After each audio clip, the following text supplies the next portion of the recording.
Hello, everyone, and welcome back to the Hard Nine podcast. I am Mike Noble, joined as always by my co-host Caleb Noble. Today, June 1st, 2023, the Cardinals come into today 25-32, the fourth worst record in the National League, moving on up, and only 5 games out of first place, somehow miraculously by the grace of God. Yeah, and the Brewers are losing right now, so it could be 4.5 by the time they play another game. A lot has happened since we were on here last. It's just, the tail end of the 19 games in 19 days was rough. I mean, it was obvious they were shot, offensively at least. But I think they're in a better. I mean, they entered. I mean, what were they? They were 14 games under 500 at one point in May, to now be entering June only 7 games under 500. It's not where you want to be, but it could have been way worse. So at least they're trending in a positive direction. What is kind of disheartening, I guess, maybe disconcerting is the better word. 15-13 in May. They did have the best record in the National League Central. All the other teams were under 500, I believe, in May, unless maybe one of them, the Reds, might have gotten to 500 there at the end. I didn't see there at the end where that was. But what is disconcerting is you had such a good momentum run, and then to go into Cincy, who, by the way, is playing very good baseball. Let's not. I mean, everyone wants to discount Cincinnati as being you should beat them 3 or 4. I'm not arguing that, but they are playing good baseball. But then you lose 2 or 3 to Cleveland, and then you split at home. Really lackluster performance there on Monday against Kansas City. That's what kind of makes it worse. I mean, you could easily have been 19-9 in May, and then we're having a whole different discussion. But some really rough outings on the road, and then coming home against Kansas City did not help that May record at all. No, and I mean, to be fair, they were 1 out away from winning the series in Cleveland. Mm-hmm. They lost, but you saw it's a loss. But I don't know. I think they're trending in an okay direction. We'll see if these 2 days off do them as much good as I think it will. I honestly think having the 2 days off and then heading to Pittsburgh, who's not playing great baseball right now, it sets you up to really be able to hopefully win at least 2 out of 3, maybe sweep them. And then, you're entering next week in a much better spot than you thought. But they are on another road trip where, you go to Pittsburgh and then you fly to Texas without a day off. So they can't keep using fatigue as an excuse. And they've got to get going, though. Like, now's the time. Like, you've got to look up in July and say we're in a pretty good spot, so they have to have a good month. Just so they can be in a spot at the trade deadline to actually be able to add. And it's approaching faster than I think a lot of people are thinking right now. The trade deadline in the second half of the season. So they've got to get it going right now. Yeah. First of all, thank you guys for joining us. We apologize for the little leg. We've been really busy down here. Again, life got in the way. We are now growing to try to get back to at least 2, maybe 3 a week. Try to get that going. So thank you for joining us. You can find obviously our Twitter stuff here underneath our names if Caleb gets those names right. Hopefully we'll do that in the bio. Also, hit that subscribe button. Subscriptions are really going up. We'd love to see that continue. Shout out to the real MVP over there drinking Gatorade. Caleb's sort of under the weather today, but here he is showing up. Sort of like the Jordan flu game. Am I right? Yeah, not quite, but I guess so. I'm fighting through it. Yeah, you're doing great. You're doing a great job. Let's kind of get through and kind of go through a few things. I think the first thing we need to get to is the rotation and the pitching as a whole. Look, one thing that has happened, and you kind of made the call that Steven Matz has to be out for at least one start out of the rotation. We don't know yet if they're going to go to him or Liberatore. They have not confirmed that yet. Either way, here's the frustrating thing. You've got Miles, who, by the way, let's start there. Let's start with Miles because he needs all the kudos you can give him. I've been critical of Miles in the past. When he's great, he's great. He is on one of those stretches right now. Heading into his last start, 2.47 ERA in last 8 starts. So that dropped. I did not do the math. I'm not even going to try to do the math. But a great 7 innings, 0 runs, 10K performance, 5-0 in his last 5 starts. I mean, that's where you have to start. We've talked all year long. You have to have a guy who can go out and be that guy to give you 6, 7 every time out. Miles has been that guy. Yeah, I mean, he got you 8, which is about as much as you could ask for. Sorry, I said 7. My bad. Yeah, it was 8 shutout. And, him and Jack are kind of coming along pretty well right now. I think Miles has been, the guy that, at one point in time, we were kind of nervous, Like did we extend the wrong guy? But I think the fact that he wasn't starting at the WBC. He didn't really have a normal spring training. I think it just got him off to a slow start. And, kind of being back to who we saw last year, which obviously this team needs. And then you just need to get, two guys along with him. They are doing, you need Jordan Montgomery and Jack Flaherty to follow suit. And Jack's been pretty good his last 4 outings. He's been pretty good. So you just need I don't know. I mean, I think they need to have 3 guys where you feel pretty good about it come the trade deadline, and then maybe hope that a fourth one comes along, and then you can go add another one, and then you're set. But Miles has been, I mean, he can probably be your number 2 in a playoff rotation the way he's pitching right now, and you feel pretty good about it. But they still need that guy to slot ahead of him, like we've been saying, and no one's taking that right now. But he's Not been at great. all. And I think we all thought that would be Jordan Montgomery, to be really honest. And he has really gone the opposite way as of late. Adam Wainwright just can't. I mean, we are massive Adam fans. I'm not going to come on here and bash Adam Wainwright. I just think at 41, that guy, that this is who he is right now. I would love to see him go on to another one, Wayno Scorched Earth tour and do what we've seen him do in the past when everybody starts to doubt him. It just doesn't feel like that might happen. And then you've got Matz and Libby. Matz has gone more than 6 once since he's been a Cardinal, I think. And Liberatore, we're big fans, but he also throws a lot of pitches and can't get out of the 5th. I mean, if you're not going to have 3 guys through the summer months when it really does heat up, going 5 innings, this team is in for a lot of trouble. You got to have 3 guys going at least 6 or 7 every night. Yeah, and I feel really good about Miles right now. I feel pretty good about Jack. He starts tomorrow. We'll see how that goes, but he's been really good lately. He was really good in Cleveland last weekend. And obviously he was already against the Dodgers, and start before that against the Brewers. He was awesome. But I don't know. Is Montgomery he's leaving so many pitches over the middle of the plate right now. I don't know what's going on. Wayno just, it seems like he doesn't have the stuff anymore to get himself out of jams. So maybe you do get the 2 bloop singles that he would have been able to pitch around it, last year, 2 years ago. It seems like every time that happens, he gives up an extra base hit because I don't know if he just doesn't have the stuff anymore or what's going on. And I think the Matz Libby thing, I think that's kind of already been decided, considering Libby didn't come out of the bullpen at all last series and Matz did. I think they decided already that it was going to be Liberatore over Matz, or else I don't know why Liberatore wouldn't have been in the bullpen available. So, I mean, we'll see where they go from there. They're going to need to add a starter at the deadline if they're even in it, which I think they will be.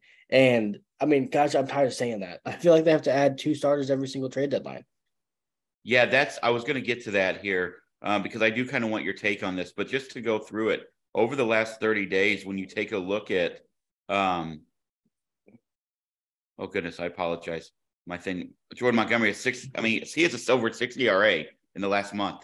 That's a guy you were counting on. And he did show some really good signs, and maybe there's something with mechanics. Maybe these next 2 days he can work on it, but you need that. And this is where I was going to ask you next. This was actually going to be my next question. You got Miles and Jack right there. I mean, you might actually have to legitimately add 2 arms to this staff. But by the concern, I think, for a lot of fans is by then, where are you? Here's what I'm going to say to those fans, and I understand what they're saying. The National League isn't great except at the top. Atlanta playing very well, obviously. You have the Dodgers, obviously. Arizona has been a massive surprise. I don't think anybody's going to run away with this NL Central division. So even if, honestly, the Cardinals play 500 ball, which I do believe they will play better than that, come the beginning of July, they're not going to be out of it. That's how I kind of look at things. But if you had 2 arms, let's again put on one of those hats outside the Cardinal hat. If you're the GM, I mean, if you had 2 arms, who are your other 3 guys? Do you think, honestly, it's Wayno, Libby, and Mati almost doing a little tryout for that third guy to not be out of the rotation come the end of July? No, I mean, Wainwright's never going to be out of the rotation unless he's hurt. He just won't. Even if he should be, that's not going to happen. I still think Montgomery is going to be a fine 3 for you. I think he'll be fine. He was really good at the beginning of the year. He'll figure it out. He's been a good, solid starter his entire career. I don't have any reason to believe at 30 years old, that it's going to just fall apart on him. So I look at it we got Miles. He's been great. We feel good about where he's at. Jack's trending in a really good direction. We'll see if he keeps building off of it. And I think Monty's going to stabilize and be fine. So I think it's those three. But I think a lot of the concern with fans is Wayno. I don't even know how bad would Wayno have to pitch for them to take him out of the rotation in his final year. Like I just don't see that happening.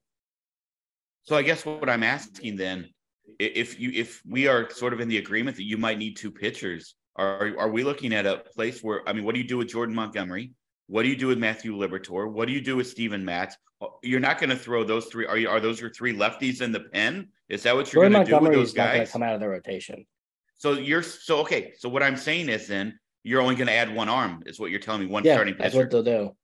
That's what they'll do. And honestly, that'd be fine. I think. Like if you look at it and you were able to get a guy to slot at least as an equal to Miles Michaelis, maybe ahead of him would be preferred, but get a guy that's about as good as him, and you can have that guy, Miles, Jack, Monty, Wayno. Like that's a fine five. We all know that you don't even need five starters for the postseason, so that wouldn't even matter. But as of right now, man, they've got to get themselves into. They've got to play well enough to where the front office not only says, let's go get John Lester and J.A. Happ, no offense to those guys, but they're like, this is the team that we can really go all in on and say, let's go get this guy that's going to really help us this year, and probably a guy that they're going to be able to keep for next year, because the rotation next year looks really bad, and it doesn't seem like they're going to extend Jack or Monty anytime soon. So they're going to be they're in a bad spot for next year. They're in a bad spot this year. And I don't know, they can't keep ignoring it. Like, I don't know how many years in a row they can ignore their rotation without it. Like, I just don't get it. I don't get how they do this every year and then act surprised when it happens. I guess the thing is, they say if they're doing the same thing over and over is insanity, but they just continue to do it. And I don't know that that's going to change. Now, switching over to the bullpen just a little bit. We've seen the change with Helsley and Gio now kind of as co-closers, which makes sense. I've said all along, I hate sometimes the pigeonholing of one guy into a role, because all you're doing then is setting everyone up for failure. Like, let's put our guys in the best spot when we need them, no matter the inning, to be successful, whatever. But if you look at the bullpen, and again, all of this is the domino effect of the starting rotation. Hicks has been amazing the last 2 weeks, like absolutely amazing. Palante has been very good. He continues to be good. And Gallegos, those are the only three guys in the bullpen with an ERA under 5.5. Now, they all have one under 2.85. However, Verhagen, Matz, I won't count him because most of his starts. Stratton, Helsley, Hennessy's all over 5.5 in the last 2 weeks. Like, that's not going to get it done. And, I asked earlier in the season, somebody please explain Jordan Hicks to me, because I never understood a guy with that nasty of stuff who was getting barreled up. Well, now I kind of am asking the same question about Ryan Helsley. Like, he doesn't go 2 days in a row. I just watched Batista go 3 days in a row for saves for Baltimore. Like, Helsley, you can't count on him into. I get nervous about his location with his fastball. His baseball savant page makes him look like he might be the most elite pitcher in baseball. But when you look at the outcomes, he's blown 4 of 10 saves. Yeah, like we've talked about this on here before. Blown saves are weird sometimes, but yeah, that outing against Cleveland was really bad, and like you can't walk the bottom of that order. Like, what was it, Miles Straw? And Stephen Kwan's a good hitter, but you shouldn't be walking Stephen Kwan if you're Ryan Helsley. And then you have to pitch to Jose Ramirez, and obviously he beat you. But I still believe in Ryan Helsley. Like, he has a 3.5 ERA on the year. That's still really good, and I'm not too worried about him, honestly. Like, he's really, really good. He was really good last year. He has some outings where they are kind of perplexing, but he's still like 1.2 WHIP. He still has 29 strikeouts in 23 innings, and like he's been good for most of the year. But when it's bad, it's very noticeable because it's obviously in the ninth inning and it costs you games. But I still believe in Ryan Helsley. Like, if I were to, here's my issue with the bullpen. Like, you look at it, I believe in Helsley, I believe in Gio, I believe in Hicks. But after those three and Palante, I guess, it's kind of like not as good of a bullpen as you could have. I think they have some arms in this organization that can be elite strikeout arms at the big league level, but they make room for guys like Stratton, who's been fine, I guess, for Drew Verhagen, who hasn't been very good lately. Like, Steven Matz is now in your bullpen. It's just, I feel like they don't maximize their roster, and that's what we'll talk about. But I don't know how you have so many guys that are so untrustworthy in the bullpen. Yeah. And again, a lot of that is that domino effect from your starters. When they go 4 or 5, you're going to get taxed. Like Ollie only has so many options. And then you had the influx situation. Go ahead and get into the roster management stuff before we get to the offensive side of the ball. But when you look at it, you have 26. I've said it since day one.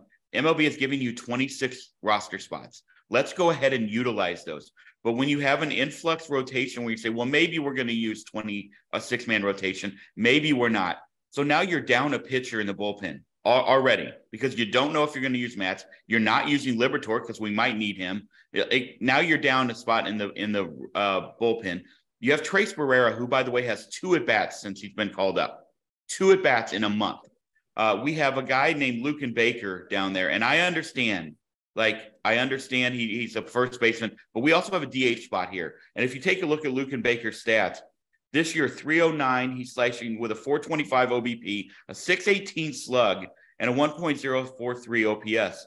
He has 16 home runs and 51 RBIs. You're telling me let's not go ahead and maybe give that guy a shot to DH when we already have Gorman at second. We're playing our 2 middle infielders in the outfield anyway. By the way, Moises Gomez hit 2 more jacks last night. Jordan Walker went yard again last night. Can you explain to me, like I'm 5, what is going on with the rotation creation of the St. Louis Cardinals? Because we continue to want to start Kisner and Contreras. By the way, Contreras, Arenado, and Dion at one point up until the last game were 2 for their combined 70 in their last games. Yeah. They haven't been doing. I mean, yeah. Hold on. What question were you asking me? You just asked like 5 different things. Well, I didn't. There was one question in there. Just a lot of thoughts going into one question. What is going on with the roster creation of the St. Louis Cardinals? And part of that goes into why is Trace Barrera here? Why are we not maximizing our 26 spots at the major league level? Especially, by the way, when you're playing 19 games in a row and you probably need those 26 spots instead of 24. Yeah, I mean, I can't explain it. I think it's stupid. But, like, Trace Barrera shouldn't be on this team. Juan Yepez has been pretty bad since he's been on this team. He hasn't played a ton, but when he's played, he hasn't made the most of his opportunities. Like, I think we're going to see a lot of guys up and down tomorrow before the game. Like, I think Jordan Walker could be back. I don't think Lucan Baker is going to be on the team. I just don't think they actually believe what he's doing is sustainable. And I don't think that even matters because I don't think it is either. I don't think he's going to be this new, juggernaut of a baseball player. But that doesn't really matter because right now he is. Right now he's hot, so bring him up. But I don't see, I saw some people say bring up Gomez, Baker, and Walker. I don't think that makes any sense. Those are 3 guys that, you don't need all 3 of them up. But I don't get it. I don't get it why we went to a 6-man rotation when we knew our bullpen was getting taxed already. I don't get why you have guys in the bullpen that haven't performed at all. You have Trace Barrera on the roster at all. I don't get that. It really is mind-numbing because the organization's really good at what they do. But at the same time, they do some things where, how are you, one of the best organizations in baseball year in, year out, and yet you do the dumbest things all the time that every fan, every writer, every podcast host, whoever is going to look at it and be like, this doesn't make any sense. And yet they're still doing it. And I don't get it. If Trace Barrera is still on the team tomorrow, no offense to him, I'll be shocked because it makes no sense to me. Yeah. And, you can also throw in, I think you can also throw in Juan Yepez, right? Like he's on the team, but he has 15 at bats in the last 15 days. Like you're playing all these games in a row. You've got obviously you got injuries to Carlson and Paolini, which we'll talk about here in a minute. Then the Newt thing pops up just recently. But you got guys, we were struggling to score runs. Maybe we try something different. Like I said, 2 for 70 and we keep throwing Dion at short. We keep throwing, Wilson, you're trying to get him into DH when he's not catching. Guy's probably exhausted because he doesn't really get a lot of true days off. And now you're stuck with this because of that, Trace Barrera, when you could be giving other guys days off. Like you could literally be using that roster spot for the last 2 weeks to really improve and get guys true days off, not just DHs, and give you some at-bats, major league at-bats, whether it is Gomez or it's Baker or, Jordan Walker, who I want to talk about in a little bit too. There's got to be somebody there who can help your team out more than Trace Barrera sitting on the bench, chewing sunflower seeds and watching the game. And it's not a shot at him. I'm not doing that, but he shouldn't be on this team. No, he shouldn't. Do you want to get into Jordan Walker Absolutely. because he started to play really well. Had some interesting comments over the week, which I think over the weekend, which I think might have been blown out of proportion. I think he might have been talking like more about his mentality than about not doing what the Cardinals wanted to do. I think it was more about how he goes up to the plate with his approach. Agreed. But I am very interested to see. I think you could see him up tomorrow. It wouldn't surprise me if he's up. I mean, you sent him down because of a glut of outfielders, and now you have Tommy Edman and Brendan Donovan playing outfield every single day. And so there's no glut of outfielders anymore. I don't know why. Like now seems like the perfect time to bring him back. I know his season-long AAA numbers aren't great, but he's batting something like 350 over his last 2 weeks, I think it said. And he just homered again, like you said last night. I think you see him back on Friday. I really do. Put the kid in right field. Let Tommy play short. Maybe Paul DeJong isn't the everyday guy at shortstop anymore. Or even if he is, even if you want Paulie to keep playing, you can put Tommy at second and you can put Gorm at the DH spot. But I don't understand why. I wouldn't understand why you want to bring him back up when there's finally like the glut of outfielders is cleared out. Like give the kid a chance. You thought he was good enough in in April to bring him up with the team. I don't know why now you seem so reluctant to bring him back. Yeah, the comments from Walker, I think, caught everybody, including myself at first when I read them, took everybody a little bit aback, like, oh, he's just bucking the system. When I agree with what you're saying, I don't think that's really what he was trying to say. What he was saying was, I'm trying this, it's not working, so I'm going to just go back and do what I can. I thought those were honest comments, and if you read the whole article, it was a very honest article from Jordan Walker, which at 20 years old, thank you, by the way. But yeah, I just don't know what Moises Gomez, and I know he's not very good defensively, but Alec Burleson also, by the way, if we're going to be honest, I mean, he's not doing much on this team at all. Offensively, he doesn't help you defensively in the outfield. I'm a Burleson fan. I want to see him be successful. I want to see all these guys be successful. But it's not like Alec Burleson is giving you massive, high leverage MLB at bats every night either. Like maybe let's try a change. That's a different role. Like Moises Gomez is not left-handed. I understand that, but of course, like that's the obvious answer there, but that's not what I'm saying. Like we have to quit getting caught up on who's left-handed, who's right-handed. Let's go ahead and let's get some of the best at bats in there. We've got Donovan. We got guys from the left. When he's back, hopefully he'll be back soon. Have yet to hear. We got guys who can hit from the left side. That's fine. But if your other great hitters are from the right side, let's not just keep them at AAA because they don't hit left-handed. That doesn't make any sense when the people who are hitting left-handed aren't giving you any production at all. Yeah, I get it. I don't know what Moises Gomez's role is on this team. Like I don't know. And I'm intrigued to see if they bring him up or not. But can you hear that in the background? Yeah, no, I can't. I mean, hopefully not. I can hear it out there. Yeah, obviously somebody's out there weed whacking. I don't know, but Burleson, I don't think he's gonna be sent down, honestly. I would like to see Gomez. I don't know, like, are you gonna play him in the outfield? Probably not. You can DH him over Nolan Gorman. You'd have to send down Juan Yepez if you're gonna bring up Gomez. That would be the trade-off there. And I just don't know if Moises Gomez is going to be a better major league hitter than Juan Yepez. I just don't know. Well, the fact is we're never gonna know if we don't actually give him a chance. That's kind of where I'm at. Right now, we know who Alec Burleson is. I'm not saying he can't get dramatically better. And to be honest, like lately, he's been okay, whatever. But I just don't know what he gives you as such a high quality. I don't know. Maybe it's not Alec Burleson's fault. I don't think he's the problem. I don't think anybody's necessarily the problem. I think right now as a team, they just haven't come together and gelled. And I do question what's the identity of this team. I don't know that we've found that yet. And sometimes that takes teams a while. Last year at Philadelphia, it took them a long time. Then they found it. Atlanta 2 years ago, same way. I just feel like they're searching. Nato is hot and then he's not. And then he hasn't been hot and then he's not. Like it just feels like they're really grasping at straws constantly. And it feels like they also have an inability to maybe just try different things when maybe at least try them. What's the worst that can happen? Yeah, I think that weed whacker is the loudest thing ever. So hopefully that's not showing up on here. But I think we saw the identity in Milwaukee and LA when they played those two teams and went 5-2.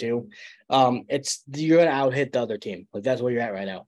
Having good pitching performances is great, but you need this team needs to slug or they're not going to be good. And that's where they're at. Like Nolan Gorman has been really bad lately the last couple games just because he was so red. It was obviously going to come, but I don't know. Like Nolan Arenado needs to be better if this team is going to get to where it needs to be. Like Agreed. he's been like so. His season's been awful. He had about a week stretch where he was good. Other than that, he's been awful consistently. Like he needs to be better. I even look at his stats. He has a 310 on base percentage. That's not good enough. Like he doesn't take walks. He's striking out. He swings at everything. Like some of his at bats are just awful. Like they're kind of pathetic sometimes. He's just chasing everything. And I don't know how they can get him right. But if he's not going to step up, like this team is in trouble. He's the highest paid player on the team for a reason. He's not playing like it. Agreed. Let's talk a little bit about Tyler O'Neill. We have no idea what's going on again with Tyler O'Neill. You and I have been on this broadcast quite a bit and been massive fans and supporters of Tyler O'Neill. It's really starting to wear on everyone. And I think it's not just wearing on the fans. I think it's wearing on Ollie from his comments. I think it's worn on the front office. I'd be shocked if Tyler O'Neill's on this team come August. He shouldn't be. Like I don't know why. I think I'm just over it. Like between him not hustling and I get that people want to blame Ollie for that situation, but I still believe that he wasn't doing what he needed to be doing. Between it seems like a lot of the stuff he does has like an agenda behind it, like trying to play center field, even though he's saying that he's trying not to get hurt, so he's not running his hardest all the time. But then why are you trying to play center field? Like it's been I can't imagine how frustrating it's been for the Cardinals. And obviously we saw the great 2021 season, but at the end of the day, that seems like the outlier. Like that's not something he's been doing lately. Like not only is he injured all the time, but when he's on the field, he's been bad. Like he has a 71 OPS plus this year with negative -0.5 WAR. He's been bad. He's gotten like visibly worse defensively, even in left field. I don't know what's going on with him, but I don't see how you can give him another legitimate chance, especially since Brendan Donovan has been so good in left field for you. Yeah, and also Donovan, very good. Like not just offensively, he's played fine defensively. Like he's been a spark plug at times that this team has needed. Where do we stand on Dylan Carlson? Any idea? He'll be back soon, I think. I bet you he's back probably around maybe after the Texas series, something like that. Okay. It'll be nice to have him back. You need some guys that can play center field and take a. I don't know how much he's gonna play, which is interesting to me because that's the thing where like if they don't bring up Walker or Gomez, then he's obviously Carlson will probably go back in the center field. But if they do bring up Jordan Walker on Friday, like some people think they will, then is Dylan Carlson going to have a role again when he gets back? Is he going to be the everyday center fielder like he was before he got hurt? Like the thing that's so frustrating is those two and Tyler O'Neill and Dylan Carlson, like they have chances to take the job and run with it, but then they get injured, which is not always their fault, but they're not taking their opportunities of running with him at all. Agree, as aren't a lot of people, if we're going to be honest. Like I think there's a lot of that going around this year, and it's been really frustrating. And I'm talking more in the rotation in the bullpen more than our everyday players. But yeah, it's going to be an interesting path. It's almost going to get us back, if they call Walker up, back to where we were opening day when Carlson comes back. And now we're like, well, who do we play? And it feels like every group we throw out there is the wrong group. I just like to see this team get on a little bit of a roll here going into Pittsburgh. You got your 2 days off. You've got your rest. Pittsburgh's struggling a little bit. Oviedo's been really good his last few starts, though, which do we get Oviedo? I didn't even look. Should have looked at that. I'm not even sure who we face, but we probably do, which means he will shut us down. No doubt about it. And then Keller has been really good for them. But he pitched yesterday, so I don't think we're going to get him. We don't get Oviedo. Or Keller, though. We get Contreras, Ortiz, and Hill.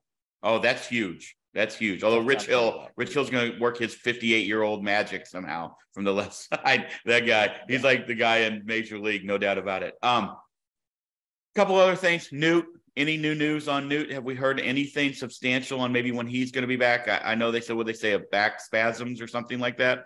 Yeah. So he made that great play in center field and hit his back, and I guess it just ended up tightening up on him and spasming. I think he'll be back this weekend, if I had to guess. If not, he'll go on the 10-day IL, but I think he'll be back hopefully tomorrow. That's my guess. It didn't seem too serious. He just hit his back and I think probably hit a nerve or something. I originally when it happened, I thought it was his leg. I thought he had torn something. Thank God that's not what happened. But I think he'll be back probably this weekend if I had to guess. We have talked on here quite a bit about the change in Nolan Gorman and the new Nolan Gorman approach. If I were to have asked you 6 months ago, let's not even say that. Let's say 3 months ago, if late in the game, Aroldis Chapman's back to throwing 102, is Nolan Gorman taking in a bat against him? That would have been part one of the question. And part two, would he put together such a good at bat that he would hit a sac fly to the outfield to drive in a massive run to get the team a win? What would you have said? I would have said that I would not have been taking that at bat. That's what I would have said. Right. Like I can't even imagine being a lefty facing Aroldis Chapman. But yeah, I mean he's been really impressive against left-handed pitching. Like we kind of talked about, he's not your best option against those guys, but he kind of is. Like he kind of is your best option against anyone right now. And it's really impressive. I don't know what changes he made in this offseason. Like I know some of them, but the way that he's like that ball he hit off of Victor Gonzalez. Yes. He's hitting tanks against lefties. Yep. He's hitting doubles against lefties. He's been very impressive, and it's cool to see the Cardinals finally have a guy that they've developed that's actually coming into his own and being the guy for you. Like he's batting third for you. I did not see that coming this year. No. It's really cool. Now, let me take it a step further. When do you start thinking about a Nolan Gorman extension? Do you wait till the end of there's no need to rush it. I understand that.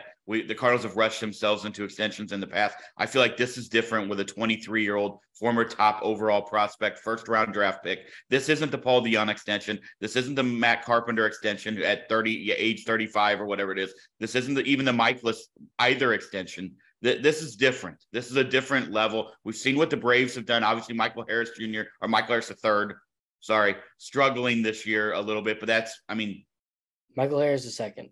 Second, okay, whatever it is. Third, junior, the second, whatever. Michael Harris struggling this year. Austin Riley struggling a little bit. We know that when it gets hot, those two guys are probably going to heat up. When do you start thinking about a Nolan Gorman extension if you're the St. Louis Cardinals? A couple weeks ago. That's when I would have started thinking about it. I would give him an extension if he's willing to take it, which I would assume he would be willing to. He's kind of like exactly what you want if you're the Cardinals. Like he's very mal-tempered. He goes about his work. We know how hard he works. We've talked about that a lot. He's kind of everything you could want in a young star.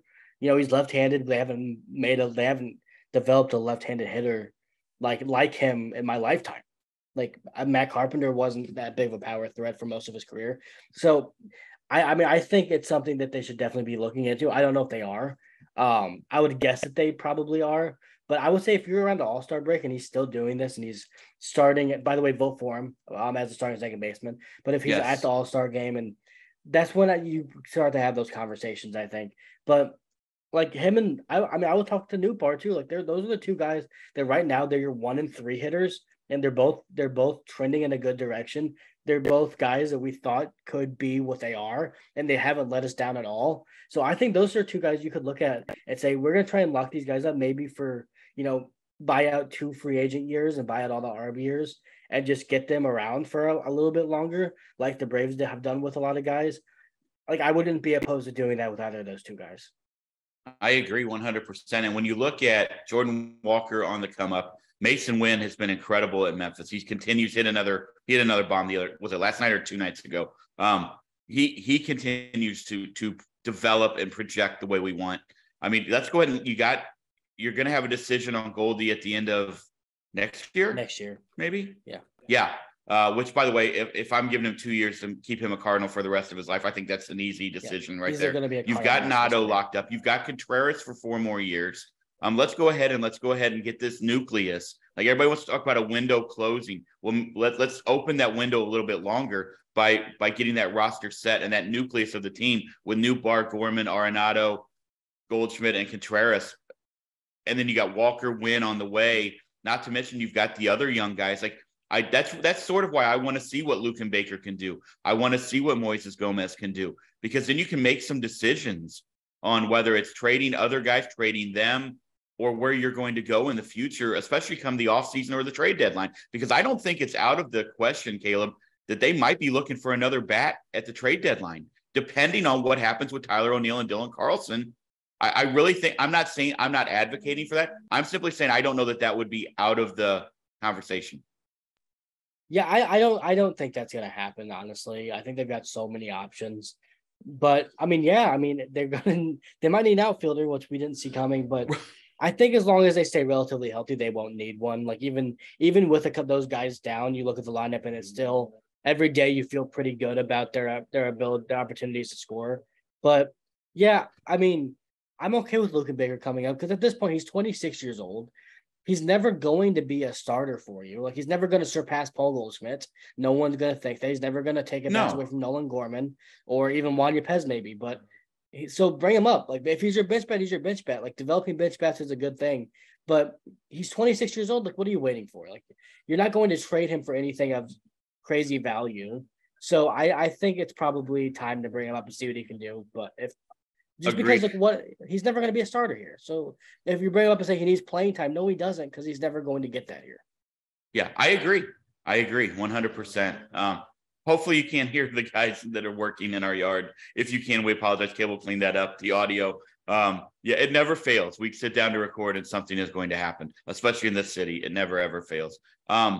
Before anything you want to talk about with the Pirates series leading into Pittsburgh, anything you want to go, anything we missed that we should be hitting on? By the way, thank you everybody for joining us. As always, you can find us on Twitter. Hit that little subscribe button. We'd love to have you interact, comment. We'd love to hear everything. We promise we will be back doing more of these now that everything's sort of situated. Well, we won't be able to at the end of this series because we're going to be in Texas. But yeah, okay. So there's not anything I really want to hit on for the Pirate series, but we do need to give our predictions. Okay. And player of the series, so you can go ahead and do that. My prediction is we take 2 of 3. I haven't been that optimistic in a while, and my player is Brendan Donovan, a guy I don't think we've picked all year, but he just seems to be seeing the ball well. He's getting everyday at bats. He's putting together great at bats. He's playing in the outfield, playing in the infield. He just seems to do everything, and he just seems to be the type of spark plug that if hopefully Newt is back, but if not, you're going to need a Brendan Donovan to step up. And I just kind of feel like maybe he could have a really big series in Pittsburgh because he's going to play all 3 games. Yeah. I think they sweep. I do, because I think they're going to be rested. I think Pittsburgh's really bad, and I think they're starting to realize that they're really bad. And I honestly would have picked 2 out of 3, but who they're facing is pretty promising that we don't get Keller or Oviedo. So that is huge. I'm gonna take a sweep because I think they're pitching Michaelis on Sunday, which feel really good about that. They're pitching Jack tomorrow on Friday. I feel good about that. And then Saturday, I think it's probably gonna be Liberatore. I feel pretty good about all 3 of those. And my player is gonna be Nolan Gorman. I think he's gonna have another big series. He's been kind of cold lately. I think he's gonna turn it back on. So I'm taking Gorman. Okay. All right. As Caleb mentioned, we leave tomorrow morning. Hopefully he's feeling better. So hopefully we can get there. We leave tomorrow morning. Caleb and I are headed to Houston to watch the Astros Angels tomorrow night. Get to see Ohtani pitch. We have front row Crawford boxes. That's going to be a party. They are doing a happy hour at 5, so you have to feel better. Like you have to. There are Budweisers to be drank in Houston tomorrow night. You have to feel better. You don't look like you're ready to commit to that yet. We were going to go to Saturday's game. It's Jeremy Pena bobblehead day. I don't think we're going to hit that, but we are heading up then to northeast Texas, maybe towards Dallas area. My cousin lives up there. We're going to stay with him. And then we're going to the Monday night Rangers Cardinal game at the new Ranger Stadium. That will be fun. Looking forward to that. Looking forward to see hopefully a lot of Cardinal red, not Ranger red down there. But the Rangers playing great baseball. That I'm looking forward to that. I'm as much as I cannot wait to watch Ohtani pitch tomorrow night and be in Houston and see all those superstars, Trout and Ohtani and Breggy and all of those superstars in that. Who's he going against too tomorrow night? It's Big Dog Javier. Oh, we better enjoy the Budweisers because we might only get like an hour and 45 minutes of them tomorrow night. I know those offenses can bang. I don't know if they've announced that it's Javier yet, but I think it's okay. Okay. But yeah, looking forward to that. That's going to be fun. And then to get to see that Rangers team who leads to 6.84 runs a game, I think it is. That team can rake. Luckily, I have 3 of those guys in my fantasy lineup every day. Yeah, I mean, I have Altuve, so that's fun. Well, he does not play on Texas. Oh, He I thought does you were not. talking about Houston still. Never mind. Oh, the Rangers. The Rangers. Oh, yeah. So we get to see the Cardinals. I'm always excited to get to see them with no baseball down here in the 504 outside of college, which, by the way, college regional start tomorrow, which will be awesome. Go LSU, Tulane backs their way in 19-40, win like 5 or 7 games in the conference tournament. And hey, you get right up the road. You get to go play LSU. Good luck.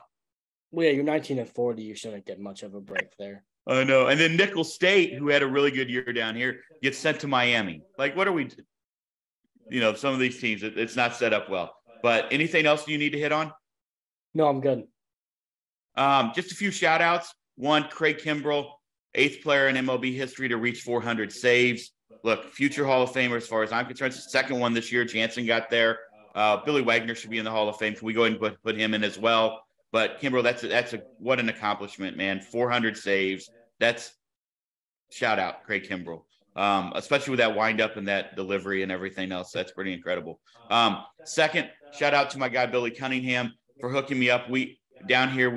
There's a massive battle, it seems like, with every streaming service with MLB TV.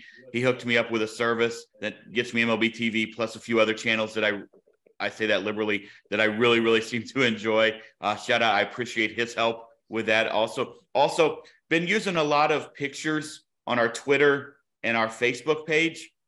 I usually rip those right from the Cardinals Twitter page. Since they put them out, I either retweet them or copy the link or whatever. Found out the other day, most of those are from a buddy of mine, Billy Hurst. So I want to give him a shout out, Cardinals photographer Billy Hurst, also owner of Riverbend Records, good friend of mine. If you're in the Riverbend, go support his place. But also he takes some killer videos. All the cool pics you saw Player of the Week of Gorman that were going around, those were all his. So all those that I'm ripping, Billy, I want to give you a shout out because I can't do the background to find out the photo credit of everyone. I'm just going to assume it's yours, and they're fucking badass, so keep it up. Yeah, those pictures are really cool. So, and obviously Billy's a friend of all of us in the family, so that's pretty cool. I didn't know that. I didn't know that until you just said that. He posted on our Facebook thing. He's like, I thought those pictures looked familiar. So I put photo credit by him because I do want to give him credit. Like, that dude is out there working his butt off, and he does a great job for the Cardinals taking pictures. And so a lot of those shots you see, especially in the home games, are Billy's. I think he does it for the Blues too. Am I right with that? I have no idea. I think so. Anyway, shout out, support his record store. Go check out all of that. But I'm just going to assume most of those pictures I'm ripping from the Cardinals Twitter page or from Billy. By the way, Cardinals, let's go and give him some credit. Yeah, let's wrap this up. I'm sweating profusely over here. I think Caleb's fever broke, so that's a good thing. Let's get him healthy so we can go have some Mexican food and Budweisers tomorrow night before the Astros and the Angels play. Listen, thank you guys as always. We greatly appreciate you. Hopefully, hey, you got college baseball this weekend to watch. You've got MLB, the Cardinals in action in Pittsburgh this weekend. You've got a lot of things going on. We've got Father's Day coming up soon. We're heading to Houston and to Dallas, so looking forward to that. Everybody have an amazing weekend. Take care of each other, and we'll talk to you soon. Go Cards.